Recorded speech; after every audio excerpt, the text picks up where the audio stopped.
আমরা তো তাকে বাহিরে বের করতে চাইনি।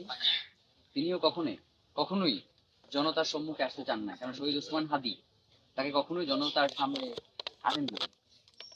তো এই মহিষী নারীকে এই রাষ্ট্র জনগণের সামনে আনতে বাধ্য করছে তার স্বামীর হত্যার বিচার করবার জন্য। তো যতক্ষণ পর্যন্ত শহীদ ওসমান হাদির স্ত্রী এখানে অবস্থান করবেন, ইনশাআল্লাহ আমরা ইনকলাব মঞ্চের ভাই বোন, আমাদের জীবন চলে যাবে, কিন্তু আমরা এখানে অবস্থান করব ইনশাআল্লাহ।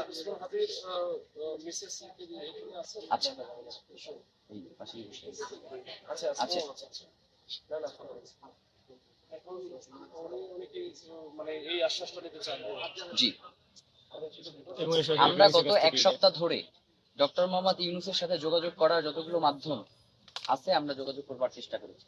এখন পর্যন্ত আমাদেরকে কোনো মাধ্যম থেকে ডক্টর মোহাম্মদ ইউনূসের একটা অ্যাপয়েন্টমেন্ট কিভাবে পাওয়া যাবে, শহীদ ওসমান হাদির স্ত্রী তার সাথে দেখা করতে চায়, কিন্তু ডক্টর মোহাম্মদ ইউনূসের কোনো অ্যাপয়েন্টমেন্ট আমরা এখন পর্যন্ত পাই নাই।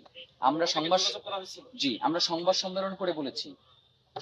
সম্মেলন করে বলেছি, এরপরেও সরকারের পক্ষ থেকে একজনও আমাদের সাথে যোগাযোগ করে নাই। তো আজকে আমরা এইখানে আসছি, তো আসলে আমাদেরকে রাষ্ট্র এখানে আসতে বাধ্য করছে আর কি। আমরা মানে শাহবাগে বসলে বলেন আপনারা যে যমুনার সামনে গিয়ে বসেন, আবার যমুনে আসলে বলেন শাহবাগে বসেন, এই ধরনের দ্বিচারিতা তো আমাদের সাথে করা যাবে না।